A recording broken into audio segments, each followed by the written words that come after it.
Hi guys, it's Kirsty. In today's video, I want to talk in depth a bit more about my OCD recovery journey, some of the particularly lower points and kind of obstacles that I faced, and some of the things that maybe would keep me more stuck. But obviously I want this to be helpful, so I want to also share with that some of the things that I did that helped me in those periods of feeling particularly low or particularly stuck. Before I go into that, I would like to ask, please do subscribe by clicking on the subscribe button below in order to stay up to date with new videos as they're released. So I think it's helpful more for me than for anything else in order to stay on track if I go back to the point where my OCD got very bad, because I've done other videos where I've talked about kind of my experience with anxiety and OCD overall, talked about maybe the lead up to my OCD getting particularly bad. So I'll start with the point that it got bad. So I had been suffering from kind of, I would say, chronic stress for quite a few years prior, and health obsessions, which I didn't realise was OCD at the time. I just thought it was health anxiety. But at the point that I started to suspect I had OCD was when I started to have intensive intrusive thoughts about my relationship and loving my partner enough, and ROCD in all its forms, basically in one big shot, kind of bombarding me constantly. So this kind of came out of nowhere for me, to be honest. Really, it was just kind of like, I thought one night, ironically, the day after we'd celebrated 2 years together, I had a deposit in my bank account to buy a house with my partner. But I was feeling a bit stuck over doing that because I was also I was unhappy in my job, and I was anxious about that as well. So I felt quite stuck about whether I should buy a house with my partner first, something I hadn't done before in my life. I was a first-time house owner, a first-time property owner, or to focus on changing my career, which I had no idea where to start at the time with that. So I was kind of in analysis paralysis at the time there.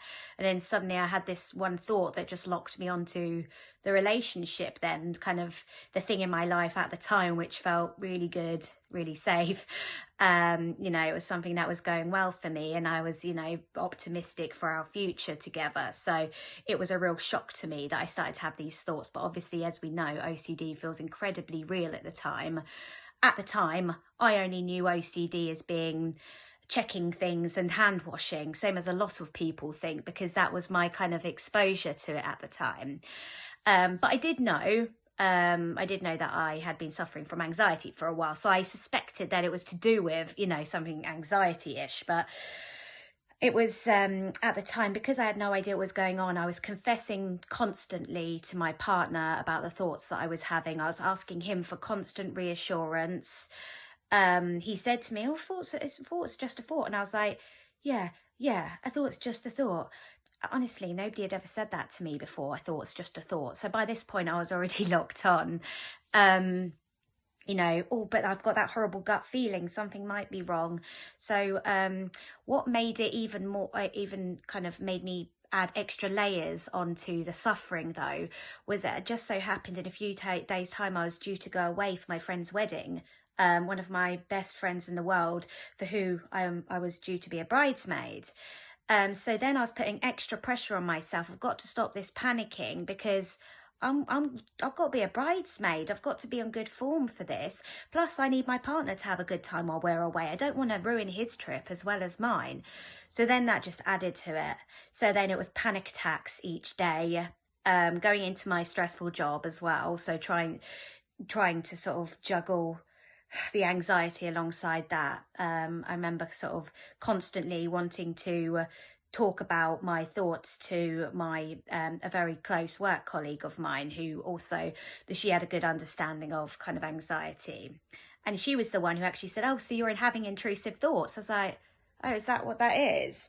So at this point, I did start to Google intrusive thoughts, and I started to read about OCD, but at the time I was like, no, that's just too far-fetched. I'm just using that as an excuse. This feels completely real. You know, I have to dig into this. So by this point, even though some of the information that suggested it could be OCD was there in front of me, I was too far in with the doubting at this point because I was doing compulsions constantly. I was constantly asking for reassurance to anyone who would listen, texting my friends constantly, but it's come back again. You know, I'm having the thoughts. I went to bed last night, but then the thoughts are back again, constantly confessing, constantly Googling. I was just desperate to get rid of it ASAP, you know, not just because of what I was afraid of. You know, I was afraid of losing my partner, but also I was afraid of ruining his trip and ruining my friend's wedding at the time as well. So in the last day, just before the trip, I just called in sick. I couldn't face going into work. I just thought I need to just take a day. I went to the doctors, and I sort of spoke about, the option of maybe taking medications. We discussed this. I didn't want to do that before the trip because I was nervous about starting a medication I'd never tried before. I had been on other medication previously, but the one that she'd suggested was a bit different. So anyway, didn't want to do that, but I went on the waiting list for NHS CBT. So on this trip, 1 minute I'd be like, once I got my sort of taster of reassurance, I'd have like a second of peace. It's okay, yeah, no, it's good. And then it would suddenly come back to me, all these thoughts and feelings, and the feeling of guilt as well about what, God, the idea of inflicting any kind of pain on my partner was unthinkable for me. So, it didn't occur to me at the time to think, but I'm suffering more, and he's having a nice time still. I'm the one that's suffering. He's more worried about me. I was still just beating myself up inside about, these intrusive thoughts and how they would make him feel. I was absolutely exhausted at this point as well from days of not sleeping. Every time I started to drift off to sleep, a thought might pop into my head, and I'd kind of have like wake with a jolt in a way. My nerves were so highly sensitized. I was just on edge, head pounding. Eating was such an issue for me. I just couldn't keep anything down. It just felt like the worst thing in the world to me, even though I had obviously the subject was my relationship and the fear of breaking up with my partner because I desperately didn't want to. It did feel like life or death to me at the time, even though I had had other breakups before.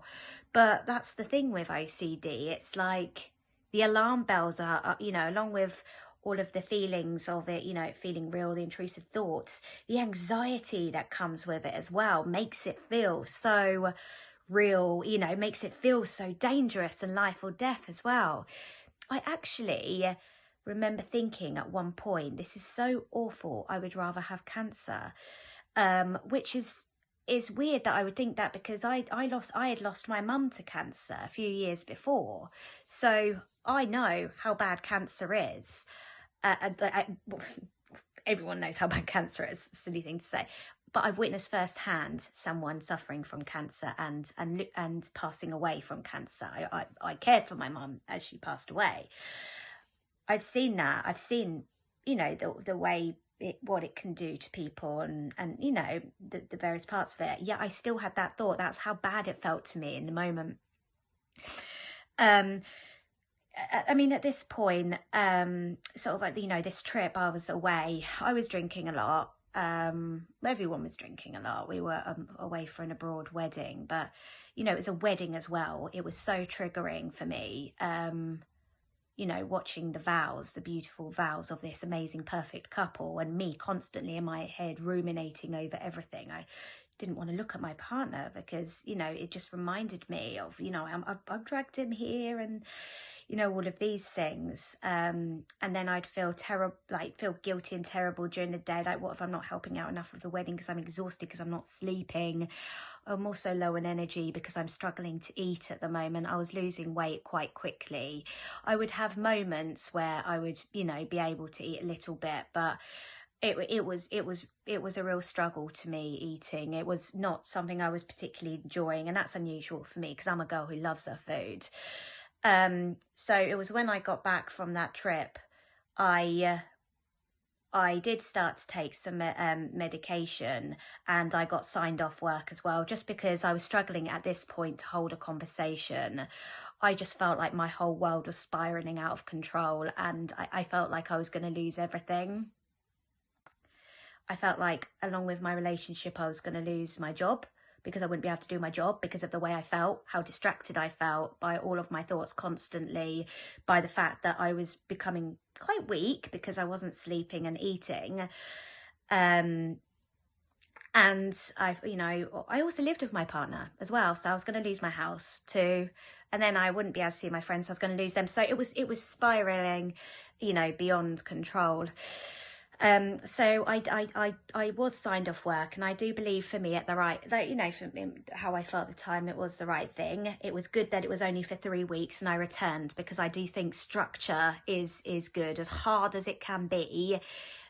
Trying to go about your daily business with OCD is better than sitting at home doing nothing with OCD, because OCD is going to be there or not. Whether it gets your full attention in the moment or not, it's still going to be there. So I went back to stay with my dad for a few days in the countryside because my partner was at work, and being on my own just felt horrible to me as well. But then, of course, it was confessing constantly to my dad and asking for constant reassurance. And then we'd chat for a bit about the topics, and then I'd feel okay for 30 seconds. Then I'd be like, but what if this? I think I was taking on one particular day, I might have taken 4 baths in one day, because just doing something that didn't involve too much energy, but it was doing something, I just thought that's got to be good. At this point, I was desperately reading, because I did suspect it was OCD. I started to read more about, you know, OCD and learn more about it. But of course, then that means that you learn about the other themes in OCD as well. So then I had the joys of learning about POCD. My first POCD thoughts were actually, it wasn't my first. I distinctly remember my early 20s experiencing it, thinking, oh, thankfully it didn't get latched on, but it did latch for a couple of days this time, and that was hugely distressing for me, even though, you know, I kind of knew what I'd read about OCD, and then this came on. It was more like, oh my God, what if I can't stop thinking about this now? And then I remember sort of chasing my dad around the garden, confessing to him, saying, what if I'm just completely messed up now? And at one point I dialed the number for crisis line, but then I chickened out. But I was stalking my doctors, chasing up appointments every day, so desperate for help. I was stalking various other places, other like mental health charities, and you know, mental health hospitals as well, desperately trying to get the earliest possible appointment, because I couldn't possibly wait. The sense of urgency felt like life or death for me. All this time also, I just started medication, on which I felt worse initially, and then it got a bit better. But initially, my God, I wanted to crawl out of my skin. But the medication certainly did help me to sleep a little bit better. Very gradually that came back, but it really helped with getting my appetite back, which was huge for me, because I am somebody who firstly loves my food. I also do like to exercise as well. It's something I get a kick out of. And to be able to start building up a bit of a life structure again, having a tiny bit of exercise in was helpful to me. So as I started to rebuild my strength physically, I started to do a little bit of yoga each day. And that just gave me something to do. And then I started to try and do like some jobs around the house a little bit more as well, just as something to do. I mean, I felt like crap doing it. And I do think trying to do a bit more of that kind of thing was helpful, but you know, it was incredibly difficult. It was you know, just seeing my partner's just hanging my partner's doing our washing, hanging my partner's washing up, looking at his t-shirts was triggering me. You know, everything in my flat was triggering me, but then being away from the flat was triggering for me as well, because I was frightened of you know, losing my partner and, you know, our home. I started to feel a little bit better though on the medication, like a little bit, like, you know, the physical symptoms, and then that helped me to be able to, like I say, to be able to start doing you know, exercise a little bit and start doing a bit more with my days. But I had high hopes for my therapy, which I was due to be starting. I started to read a lot about OCD at this point, so you know, learning about leaving thoughts there and labeling and all of that stuff. So I was giving that a go as well. But bearing in mind, I was super locked on, constant ruminating. I was still Googling a lot. I was still doing all the compulsions at this point. The only thing I'd try to reduce a little bit was the confessing. So I started to I saw a psychiatrist who diagnosed me with depression and panic disorder. So I was a bit disappointed, to be honest, that I didn't get OCD diagnosis, but I thought, you know, well, if it, whatever helps me, you know, that if that's what they see and they give me, it's all about, at the point, I just wanted the right treatment. I thought, also, it felt dangerous to me to push the idea of OCD because I didn't want to mess up my treatment by steering them off in the wrong direction, or I didn't want to feel like I was tricking them into thinking I had OCD when they didn't think I did have OCD, because, you know, that's another thing, the doubting of having it. Anyway, so I ended up doing psychodynamic therapy, which was a mix of psychoanalysis with some thought, you know, a lot of thought challenging CBT, also like a bit of bereavement counselling, because they also thought that I was a bit traumatized from losing my mum, which most certainly I would have been, and it might have been a contributor to my OCD getting as bad as it did get. But yeah, it wasn't necessarily maybe the ideal thing. But that said, I started to make some steps towards kind of getting a little bit better.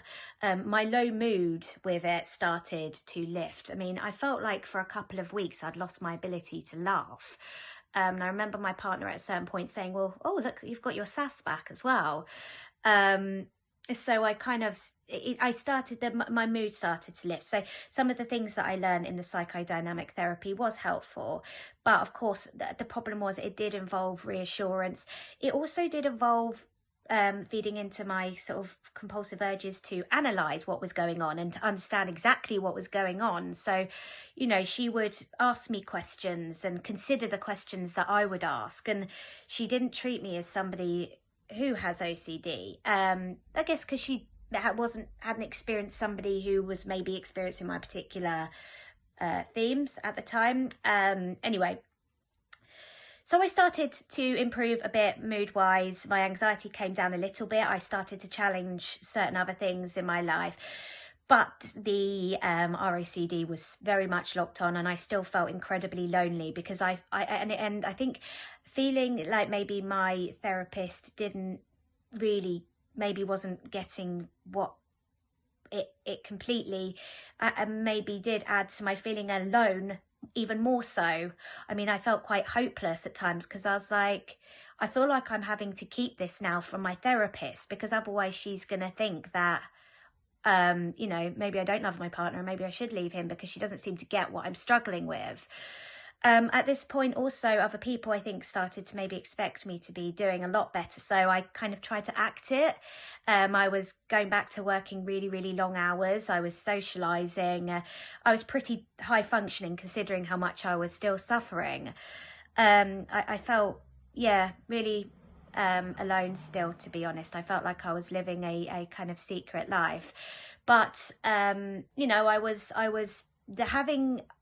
feeling improvement from having going back to, even though my job was incredibly stressful, I think having that focus of keeping that going, it was helpful to me, and exercising was helpful to me, seeing my friends was helpful to me. And to be honest, I don't advocate for keeping it a secret from people, but I do think it can be helpful, and it was for me, to not talk about it all the time, you know, and I'm not talking about simply not asking for reassurance or confessing.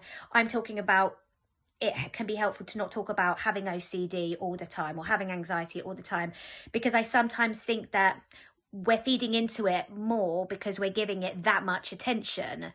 So it's good to talk about, you know, how you feel and suffering sometimes to help you not feel alone. But if you talk about it all the time, I just think you're making yourself all about the OCD and all about the anxiety. And I think that in some ways, maybe we're giving it too much power if we do that. So that was something at that point, even though I was still very much struggling, I think it did help me to not talk about it all the time. And I think what did help me also was that although I hadn't had an OCD diagnosis, I was educating myself still, compulsively probably, about it, but being educated about it helped me recognize some of the traps I was falling into. But this period of kind of feeling I suppose in limbo, my sort of I think I'd come as far as I could go with that therapist, and I was starting to see that by that point. But I felt incredibly stuck in terms of where to go next. Would it be the same thing? What if the next person doesn't understand what I'm experiencing? What if I am completely wrong about it all? Obviously, that's a big thought. You know, and other people think, you know, I've been seeing a therapist for a long time, you know, well, it wasn't a long time, in fairness. I think it was maybe about 6 to 9 months, perhaps. I think, yeah, maybe 6, 7, 8 months. Anyway, I shouldn't dwell on the details there.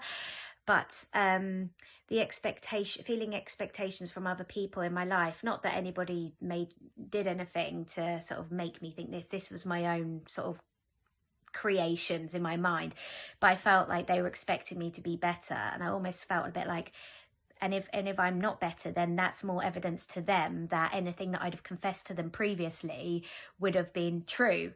So that was another thing, just adding to making me feel kind of alone. So I found myself tentatively loitering around the OCD community for a very long time, listening to podcasts, loitering around sort of social media for OCD, YouTube channels. One thing I was doing at the time was compulsively watching a couple of particular people's YouTube channels. It became a big reassurance issue for me. It sort of quite focused on leaving thoughts there, you know, not responding and things. But like I was having trouble with stopping ruminating, I guess because I was still terrified of all of it. But I would constantly have it playing on YouTube while I was at my work, doing my quite stressful job. But I would always have to have it on YouTube in the background. Incredibly compulsive. And then I started to run out of their videos, and they had hundreds of videos. So then I was re-listening to them again. So that was something I was very much doing. I was so desperate for help of somebody who could understand me. And I think at this point it was probably moving over to a fear of fear already, even though I hadn't started, you know, hadn't learned about unconditional acceptance and disputing for my main obsession. I think alongside my main obsession was also the fear of just never getting better and just being stuck as I was, because I wouldn't find anyone who would understand my particular issue. Anyone that I read about online with ROCD, I would find reasons why theirs is OCD and mine's not, or something, why theirs is more treatable, mine's not. You know, I was afraid, what if I have this so-called untreatable OCD I've read about, you know? But obviously I later learned that, you know, OCD being untreatable is not a thing. It's more like there will still be niggling fears that haven't been gotten under yet. And also everybody recovers at different times, but I didn't know all this stuff at this point.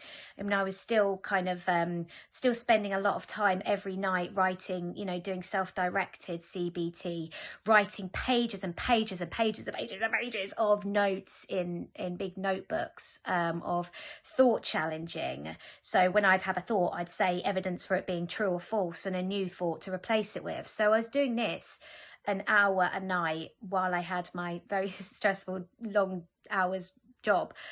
And yeah, so I was still working at like doing a lot of this thought challenging with all the pages and pages and pages that I was writing. I was hoping to be able to show the notebooks in this video, but I actually couldn't find them, which was obviously kind of a bit of like, oh, I certainly don't want them falling into the wrong hands, but I'm sure they're somewhere in my house. But yeah, so at this point I was quite lost. I was still kind of on that path doing the thought challenging and going through lots and lots of pages. I was compulsively listening to these YouTube videos. I was feeling incredibly triggered by, you know, by this point there were lots of pictures going around WhatsApp and, you know, beautiful photos of this stunning wedding. But I felt terrible because I found them so triggering, you know, just looking at the outfit I wore on the day. It was so beautiful. But it just, you know, all of it just brought it all back to me, you know, the suffering and in that moment. It was such a fear for me going back to feeling like that, even though I was not even scratching the surface of my OCD recovery at this point in, you know, maybe sort of 9 months after it started. I was terrified of going back to even where I'd come from, because I was grateful for any progress that I was making, you know. But another thing that I was also doing, I was compulsively really tracking my progress as well, day in, day out, everything that I did, whether that could have been helpful or unhelpful, how I was feeling. It was useful in some respects, you know. There's got, you know, let's look at the grey area here. So it was useful to be able to see the progress that I'd made later on by looking at old notes, because obviously OCD makes you doubt your progress. However, you could find yourself compulsively looking at old notes to reassure yourself of your progress as well, because we quite often will doubt our recovery, as I say. So, you know, I think it's something to keep an eye on with trying to track recovery. It's kind of, you know, there's arguments for and against. I'm not going to say you shouldn't or you should. I think there's elements of it's helpful, but I think it can very easily become compulsive. But I was definitely doing that.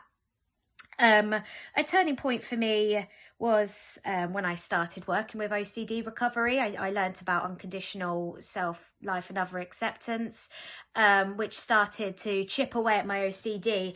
But a really big part of it was kind of feeling a little bit, just feeling understood by people. It wasn't just feeling understood by Rob, who is somebody who has OCD and has suffered greatly in his life from it previously, before recovering himself. It was feeling understood by other people who were also working with OCD recovery at the time. I was in a WhatsApp support group, and I felt like these people weren't judging me. I felt like they understood that what I was talking about was, I didn't have to convince them that I thought that it was probably OCD, because obviously I was still doubting it at the time, and they have OCD too, so I'm sure they were doubting whether or not I had OCD or whether they had OCD at the time as well. Who knows? Let's accept uncertainty there. But feeling not alone was a huge thing for me.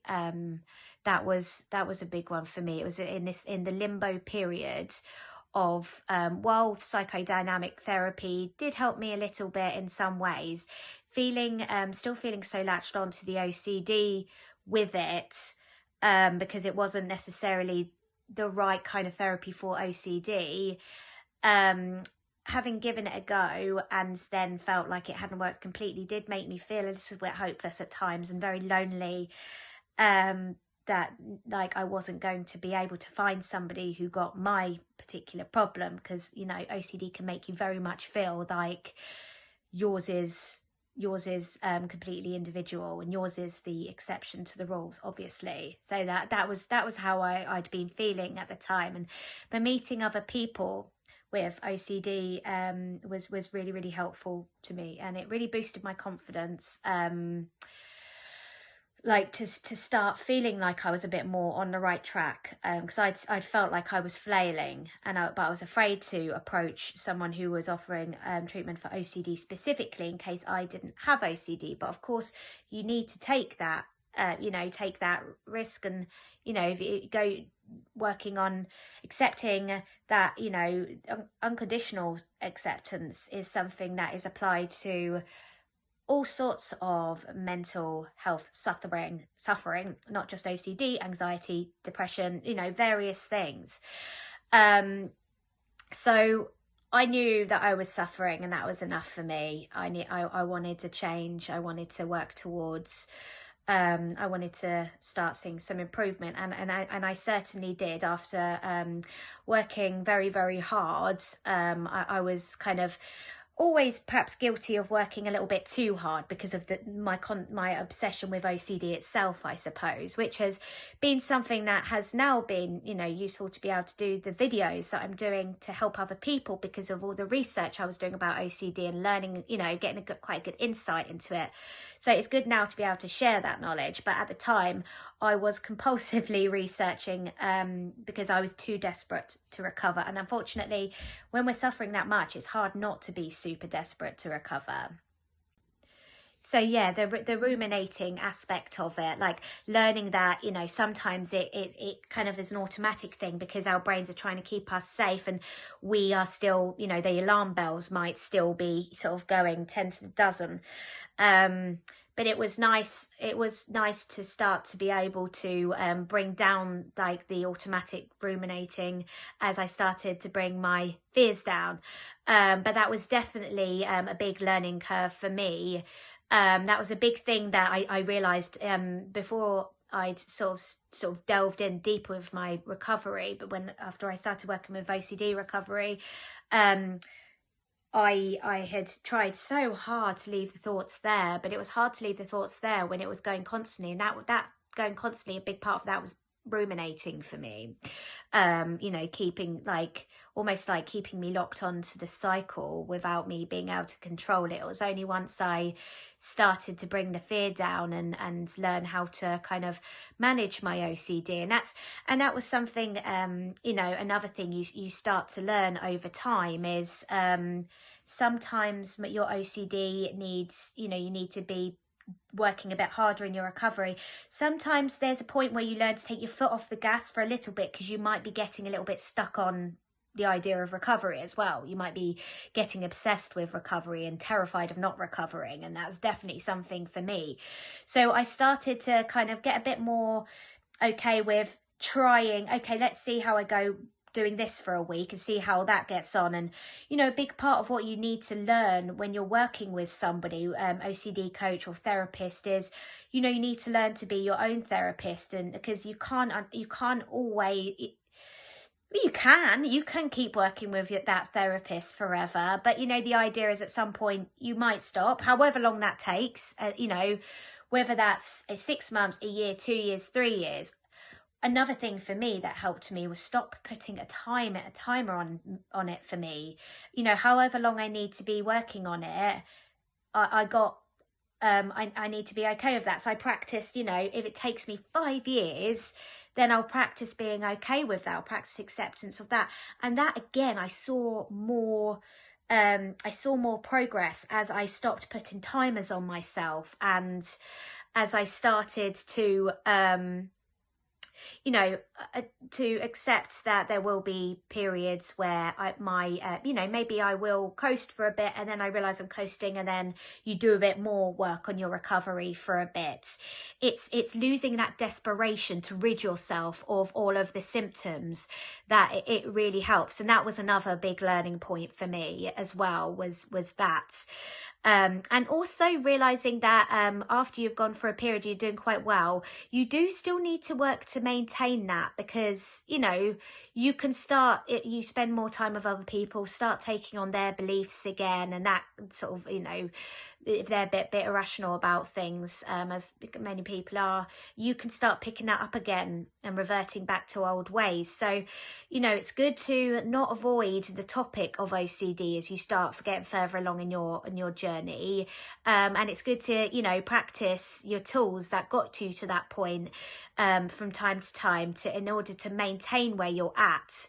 I personally find it useful for me to, you know, still watch videos and stuff. You know, I'm careful with how much I would do it, because I know that previously I've been compulsive with it, not for a long time. But as you start to feel that you're more free from it, you start wanting sometimes to not do some of the things that you did to recover, because you're not desperate anymore. And that's something that I've fallen into at points, is because I'm not desperate anymore. I'm kind of, you know, I might coast for a bit and not sort of continue to work on kind of further improving myself, whether that's OCD or not, you know, just to be more rational generally, because it's, you know, it helps you be more productive in your life if you can be more rational. You know, so that's another tip I would give is as you get further along in your recovery journey, and you're less desperate for relief, don't stop there, keep going. Because I've gone through periods of being like that, and don't avoid the topic of OCD. Don't avoid OCD videos because you're afraid it might set you off, because, you know, avoidance feeds into it, and it still has some power.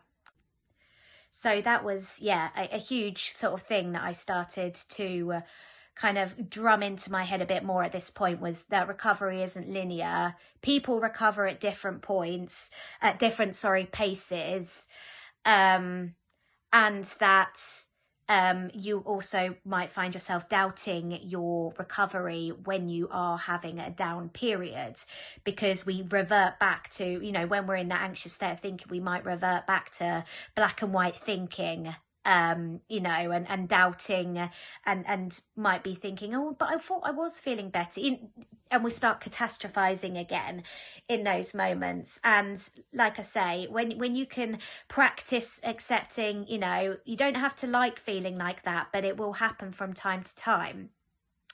And just putting one foot in front of the other, and don't cancel your plans because of it, I recommend as well, because, you know, you could quickly get into avoidance. So you want to be doing, you know, treating yourself in a very compassionate way where you can, being kind to yourself. But part of being kind to yourself is giving yourself a kick up the butt sometimes too. It's tough love, because otherwise, you know, if you're you know, you don't want to enable yourself, like same as you wouldn't want to enable somebody else or want somebody else to enable you. It's, you know, self-destructive. So those times I feel like, you know, make sure you're not avoiding things, still being kind to yourself, and these periods do get better. You know, you don't want to give up, you want to keep disputing, and that's what I did.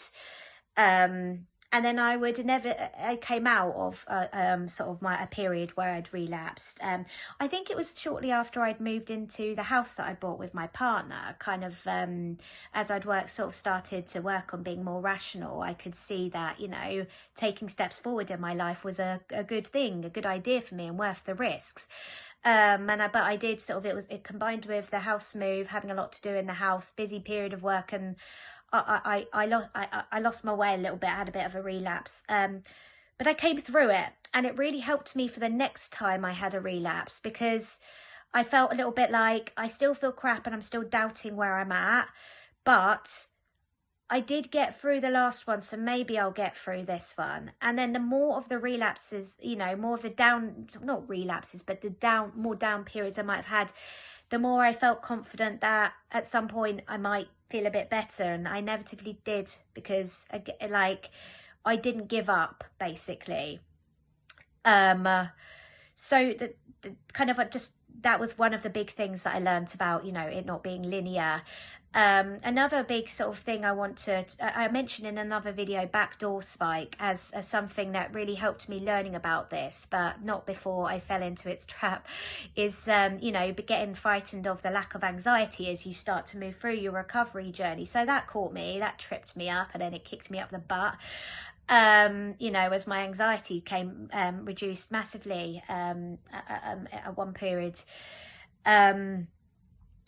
I fell into that trap, and then later, but that revealed that I needed to work on a greater degree of acceptance. So that was again for me. Other things, accepting uncertainty as well. I sort of learning that that's not doesn't mean that it's one thing, or doesn't mean that you're accepting there's a 50-50 chance it's true.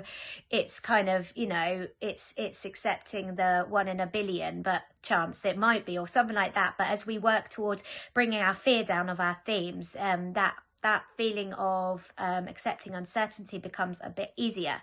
Another thing that I did learn as well, as I started to learn more about OCD, through working with somebody who's experienced it themselves and speaking to other OCD sufferers, is how the ruminating can be such a difficult thing to get past. I mean, the ruminating, it was such a tricky thing to kind of, it was the last thing basically for me to be able to get control over. And to be honest, it's been away from me for so long. I can still find myself ruminating. I'm able to catch myself now, which is good. Not necessarily about OCD things, but like ruminating about my day-to-day, daily things that might pee me off a little bit. And it's nice to know now that I can try not to do that, but I do sometimes find myself, I have a moment when I feel a bit like, oh, I shouldn't be ruminating, I know better than this. But again, it's kind of more, as you learn more and more about going on, it's good not to awfulize. If you do accidentally find yourself ruminating, try and stop. But if we see it as something that's awful, then that's something that can get latched on as well.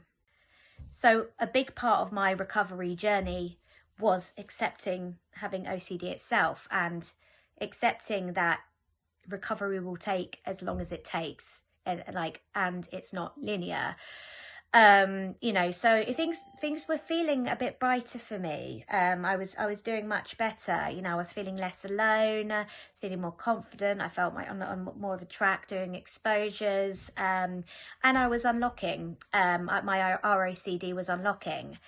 But as that was unlocking, other fears were being exposed, as I maybe would have other themes sort of latching on a little bit. So then I was able to start working on those as well. But a big one for me all along was fear of fear. It was fear of being stuck, fear of not getting better.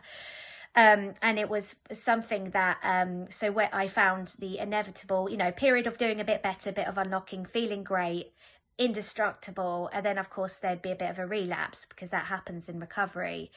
And that just felt so disappointing to me. And again, I felt quite hopeless again. I remember crying on group calls with Rob and some of the other guys in my my support group. I just remember feeling so frustrated, like I'm doing everything I feel like I should be. Why am I feeling like, and then obviously then it was explained to me, and I've read so much more about it since then. But that was such a key learning, about recovery not being linear. You're going to have those setbacks. You're going to have down points. And in those down points, you're going to doubt your recovery completely. It's going to, you won't, it's hard to see the wood for whatever the expression is, wood for the trees. Hopefully you know what I'm talking about. I'm sorry if you don't, if English isn't your first language, but I think it's amazing that you're able to watch this video and understand me if English isn't your first language, because I can't speak another language. Anyway, OCD. So, it was a big learning curve for me about sort of, recovery not being linear. And this is where I really learned the importance of not adding on additional layers of disturbances. So this is something that Albert Ellis talks about in his book, Stubbornly Refuse to Make Yourself Miserable About Anything. Yes, anything. He talks about not only disputing the things that are causing kind of a primary disturbance for you. In my case, it was my theme that I was suffering from, the things that I was afraid with that. But then when I was having a relapse, then I would get upset about being down again, or get upset about being anxious again. And then that's, getting upset about being anxious or down is like adding another layer of disturbance. So that was where I learned about this, and it was kind of accepting the downer periods, and how to work with them. Don't cancel your plans for it. Accept that some days your best looks different to other days. Some days you'll get up, you'll go to the gym, you'll go to work, you'll have a decent meeting, you'd have stayed focused for 30% of that meeting and a good day. You might have eaten well. You might have made it to the gym. You might have been asked to do some more. You might have been asked to do that job that you were supposed to do at home. You might have done 20 minutes of really good, helpful disputing and then gone to bed and slept okay. But then there might be another day where your absolute best is managing, getting out of bed, cleaning your teeth, going to work, staying focused for 2% of the time, coming home. Some days that is your best. And that's part of the recovery is accepting that some days we won't be able to work at our optimal capacity. But also when we're being realistic, we can look at it like nobody works at their optimal every day. Even real high flyers in life who might not have OCD or whatever, I'm not saying you can't be a high flyer if you have OCD, but I'm talking about somebody who might not have mental health conditions and might be, perceived as a high flyer or whatever. Their best will still look different on some days to what it looks on other days. They will still perform better some days than other days. Nobody can always be completely consistent all the time. The human form simply doesn't work like that. Our brains don't work like that. Our bodies don't work like that. We have varying levels of energy, day to day. Sometimes we're not feeling well physically, but also we have varying levels of motivation day to day as well. That's not a constant, stable thing all the time. We want to work towards pushing through to do things whether or not we feel motivated. So yeah, it's kind of accepting these bad periods, and not making ourselves feel even more crap about it than we already do. I am somebody, I still like to continue to work on my rationality about things, to maintain where I'm at in my recovery. But also there is still sort of things that could niggle me from time to time. And if something niggles you, you could always get, there's always a chance you could get stuck on it a little bit. So for me, I still like to try and watch, OCD videos, watch videos made by other people on this channel. And also, I found it helpful recently. I've revisited the book Stubbornly Refuse to Make Yourself Miserable About Anything. It would be the third time reading it. It really helped me reading it a second time through when I was kind of going harder on my recovery. But I thought it would be useful for me. I felt a bit stressed with my wedding planning recently. And I kind of thought, okay, that I'm feeling a bit stressed with my wedding planning, sort of got myself a bit wound up about it. There might be some irrationalities here. So maybe there's, something I could dispute. So I found that quite useful. If I've got kind of found myself ruminating over things to do with work or my personal life or anything, I don't want to ruminate the way I used to ruminate before I learnt about ruminating. So while it's good to practice accepting sometimes you will ruminate, it's not awful. It might be good to look at why you might be ruminating and what sort of beliefs are you holding on to there. So I still like to refer to the things that I learnt to get me sort of a good way recovered. Firstly, to maintain where I'm at. Firstly, to improve further, because I think I can always improve further, because I found that there's certain aspects of my life outside of OCD that I could be, that could make me feel a bit nervous or anxious. And so there's, there might be irrationalities there. So we can we can use the tools that we've learned in our OCD recovery journey to help us in other areas of our lives. But also it's good to continue using those tools to maintain where we're at. You know, to maintain our recovery as well. You know, it's like staying mentally fit, isn't it? You know, just because an athlete has, you know, got themselves up to the point of performing in the Olympics, doesn't mean they don't still want to continue working on their staying fitness and working on their bodies. Yeah, I did just compare my OCD recovery to the Olympics. I went there. But, you know, I think it's good, it's important to me to maintain kind of where I'm at by continuing to work on the things that helped me originally. I hope this video has been helpful in terms of, I suppose it's really made with the a couple of different intentions. Firstly, to help if you're feeling alone, because it's something I massively experienced, to remind you that your case isn't as individual as you might think it is, to remind you that, you know, you might feel, oh, it's so bad for me, mine's going to be untreatable, but doesn't matter how long it takes, you can still get there. It just takes work and time, and there might just be fears that you haven't quite uncovered yet, but it's persistence. I think persistence is such a huge part of it. But, you know, I've tried to drop in some of the things, my key learnings that I found from my low points and the things that helped me in order to be able to provide some tips for you in your recovery. And sort of once you get to a good point after as well, whatever recovery, so, you know, whatever that might mean to you, but like, so that, yeah, the dual purpose video, really make you feel less alone and also offer some tips as well, some of the things that, you know, from maybe that I could share from my difficult experiences. But I hope it has been useful for you. I know it's been a bit of a long one, so if you're still hanging in there with me, you know, nice one. But thank you ever so much for watching, and take care. Bye.